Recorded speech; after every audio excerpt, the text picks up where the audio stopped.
Bueno amigos, entonces bienvenidos a este nuevo módulo o este nuevo video del tema que estamos tratando, nuestro curso de propiedad intelectual. Y pues, ¿cuál es la idea? La idea es que hoy vamos a empezar, o en este video vamos a hablar del tema de la división de la propiedad intelectual.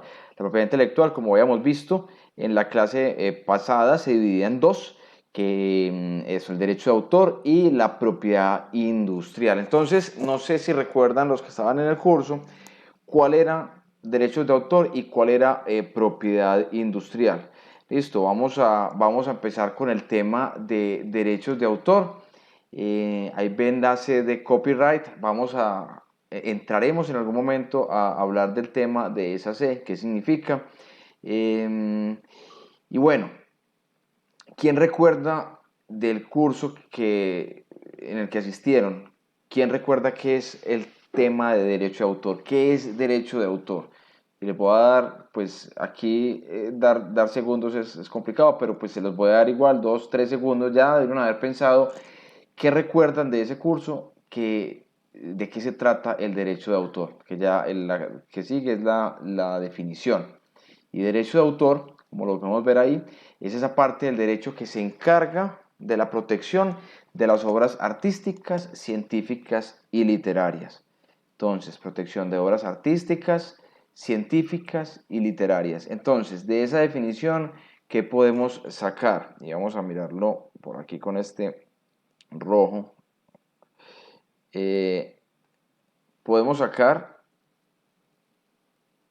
este término obras y podemos sacar artísticas, científicas y literarias. Entonces, es muy importante tener aquí en cuenta que es una obra, o sea, que el derecho de autor protege obras científicas, artísticas y literarias. Entonces, pues es importante ya conocer de qué se trata entonces el tema de obras, ¿cierto? Y qué es una obra, y lo trae la decisión andina 351. Vamos a ver que esa es una de las normas de la propiedad intelectual, la decisión andina 351. No es una ley colombiana, es una decisión que llamamos los abogados supranacional, es un tratado internacional que está por encima de las leyes colombianas. ¿Y por qué? Porque el Estado colombiano así lo definió. Entonces esa decisión maneja el tema de propiedad de derechos de autor. ¿Listo? Vamos a ver que hay una ley, que es otra ley, la ley 23, ahora vamos a ver que también maneja el tema de derechos de autor, entonces veremos que se complementan. La decisión andina nos trae la definición. Obra es toda creación intelectual original de naturaleza artística, científica o literaria, susceptible de ser divulgada o reproducida en cualquier forma. Entonces, de esta definición, pues vamos a aprender bastante. Hay que tener muy en cuenta todo esto para poder en cualquier momento entender si es una obra.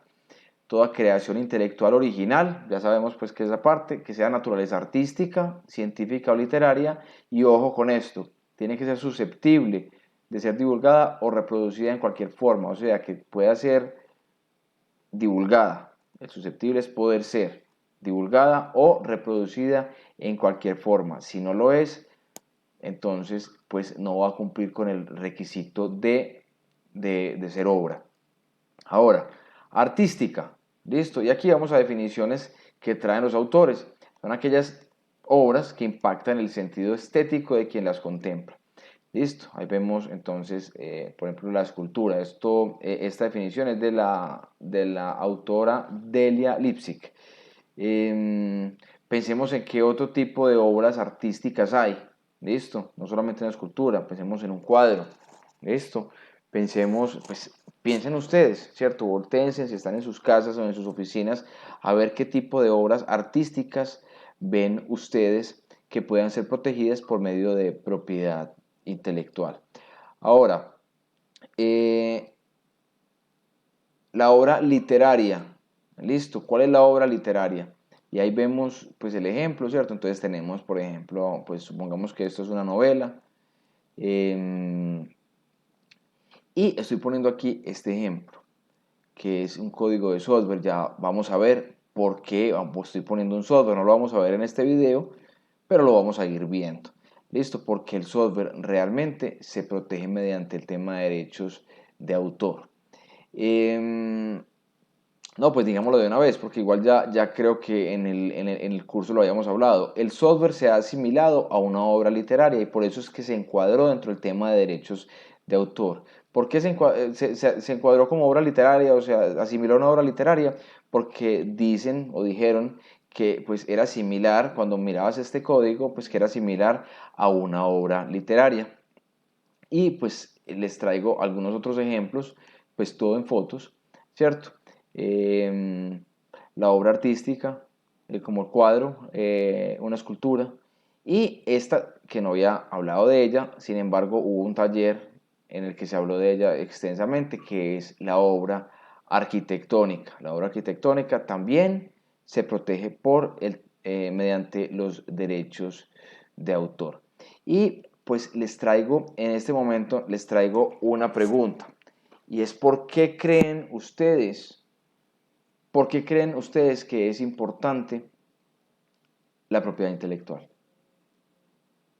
Específicamente, ¿por qué creen ustedes que es importante el derecho de autor? ¿Por qué es importante esa protección de derecho de autor? Y yo no voy a contestarla. Realmente yo espero tratar de hacer este curso un poco más interactivo, aunque no, sabemos que no es interactivo. Pero sí espero que en la plataforma me pregunten, o más que me pregunten, me contesten ustedes por qué creen que es importante la protección mediante el derecho de autor. Y bueno, cualquier respuesta o pregunta que tengan adicional la pueden ir haciendo, que yo con mucho gusto las voy contestando en la plataforma. Y como les decía, hay otra ley, o está la ley de derechos de autor, la ley 23, otra norma para que anoten de 1982, que es la norma pues, de derechos de autor aquí en Colombia, se relaciona mucho con la ley, con la decisión andina 351. ¿Qué nos trae esta ley? Nos trae todo lo que tiene que ver con las obras y además nos trae la definición de algunos tipos de obra, ¿cierto? Y vemos primero la obra individual. Es muy importante que lo tengamos en cuenta porque está estrechamente relacionado con quién va a ser en últimas el que tiene los derechos económicos sobre las obras. Obra individual. Entonces, ¿quién cree que es una obra individual? Muy sencillo, la obra individual es la que es producida por una sola persona natural. ¿Listo? Una sola persona natural crea esa obra. Entonces, yo me siento, pinto un cuadro, obra individual. Yo me siento y escribo un libro, obra individual. ¿Listo? En el tema de arquitectura, yo me siento y pues, no sé, diseño una obra de arquitectura. Yo solo, obra individual. Perfecto. Tenemos la obra colectiva.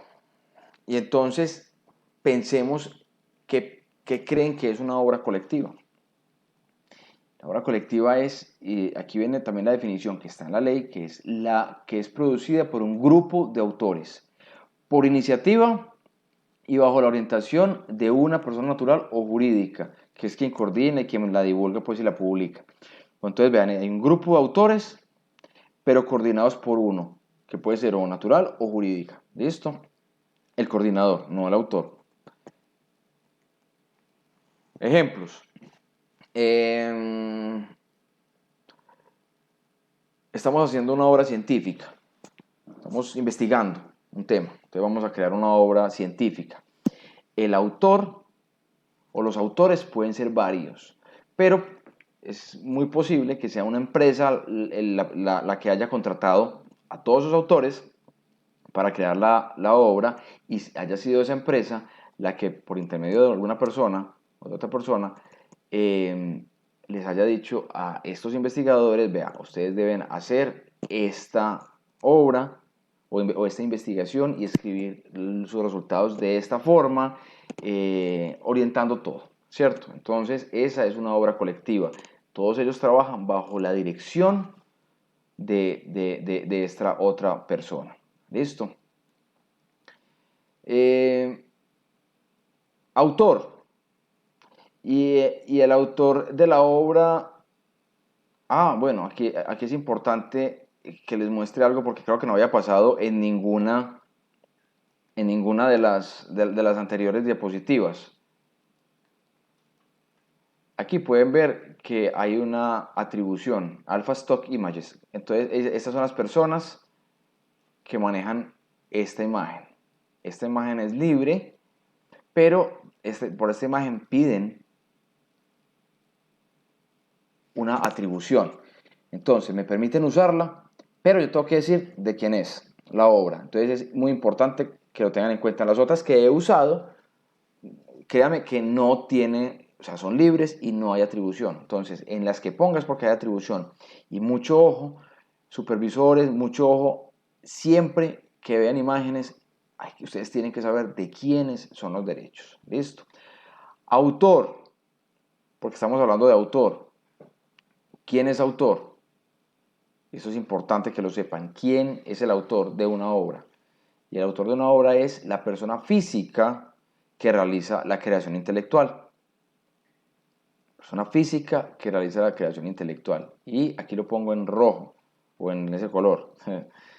Ojo, persona física o natural, no persona jurídica. Nunca una persona jurídica puede ser la autora de una obra, sea artística, científica o literaria. Pero entonces hay una pregunta que me hace mucho, pero entonces cuando una empresa tiene los derechos de una obra, entonces, ¿cómo así? ¿Cierto? ¿Cómo así? Si yo he escuchado que los derechos de autor los tiene una empresa, entonces sí es verdad que muchas veces se dice que los derechos de autor los tiene una empresa. A eso se refieren a que esa empresa es la titular de los derechos de autor. ¿Listo? La empresa que tiene el copyright. Y esto es importante porque aquí ya vamos a empezar a diferenciar. Una cosa es el autor de la obra, que es la persona física que creó la obra, y otra cosa es el titular, que es la persona que tiene unos derechos sobre esta obra. ¿Listo? ¿Y qué facultades otorga entonces el derecho de autor? El derecho de autor otorga diferentes facultades, que ahí es donde ya vamos a empezar a ver la diferencia entre autor y titular. Unas facultades que son morales, y unas facultades que son patrimoniales. Igual, cuando escuchen facultades morales, están hablando específicamente de derechos morales, y cuando escuchen que hablan de facultades patrimoniales, están hablando de los derechos patrimoniales de las obras. Entonces, ya para el próximo video vamos a entrar a trabajar el tema de derechos morales y derechos patrimoniales. Les agradezco mucho por su atención a este video. Los invito a que sigan con el siguiente. Cuando vean que no sigue un siguiente, no quiero hacer la claridad, es porque aún no los hemos montado en la plataforma. Bien sea porque no los han montado o bien sea porque no los he terminado de grabar. Me encantaría que me fueran haciendo preguntas porque yo voy a ir grabando. Listo, entonces en la medida en que yo voy grabando y voy recibiendo preguntas, yo puedo ir resolviendo preguntas en los videos siguientes, o pues por lo menos puedo ir enfocando un poco más. Entonces les agradezco por su atención. Muchas gracias. Chao, chao.